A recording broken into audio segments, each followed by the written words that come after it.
I mean, how then does eschatology? Let's connect two things as an example of how eschatology can inform different views of ministry and different aspects of practical theology.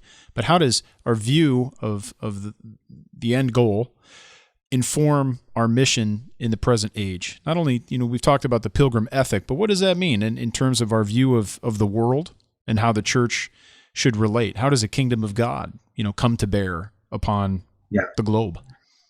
Yeah. Well, I think to answer that question, we have to understand what God was doing in the Old Testament. That is, he was saving a people to be a light to the nations. And so even though we don't always think about Israel as a light to the nations because of their, stubbornness sometimes and lack of success, but they were called to be a light to the nations. God promised Abraham that all the nations would be blessed through him. And that's a picture of the work of the church, not of a single ethnicity, namely Israel, but Sure. the work of the church.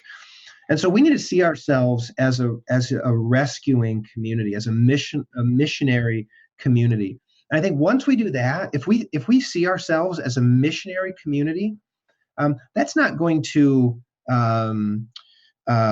sort of cancel out our call to be like nurturers to the covenant community and to be worshipers of God. It's going to actually infuse all of those things with a missionary zeal. Yeah. So I think there's a number of specific things that we can tack onto that. But I think that first thing is understanding ourselves as being grafted in to an institution that from its very start was a missionary institution.